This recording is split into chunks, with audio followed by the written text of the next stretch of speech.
അസ്സലാമു വറഹ്മത്തുള്ളാഹി. സ്നേഹമുള്ള സഹോദരങ്ങളെ, അല്ലാഹു സുബ്ഹാനഹു വ തആല അനുഗ്രഹിച്ചു തന്ന ആയുസ്, അവൻ്റെ ദുനിയാവിൽ നമ്മൾ അവൻ ചെയ്തു തന്ന അനുഗ്രഹങ്ങളൊക്കെ ആസ്വദിച്ചുകൊണ്ട് ജീവിച്ചു തീർക്കുകയാണ്. അല്ലാഹു സുബ്ഹാനഹു വ തആല അല്ലാതെ നമ്മൾക്ക് സംരക്ഷണം നൽകാൻ മറ്റൊരാളുമില്ല. അവൻ നമ്മുടെ സൃഷ്ടാവാണ്, അവൻ മാത്രമാണ് നമുക്ക് സംരക്ഷണം നൽകാറുള്ളത്.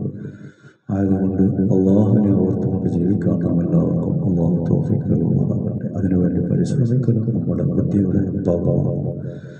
അള്ളാഹു സുബ്ഹാനഹു വ തആല പ്രകൃതി ദുരിതങ്ങളിൽ നിന്ന് നാം എല്ലാവരും സംരക്ഷിക്കുമാറാകട്ടെ. പ്രകൃതി ദുരിതത്തിൻ്റെ വിഷയം അള്ളാഹു നമ്മളിൽ നിന്ന് വലിയ അതാപങ്ങളില്ലാതെ നീക്കം ചെയ്ത് സമാധാനമാക്കി തരുമാറാകട്ടെ.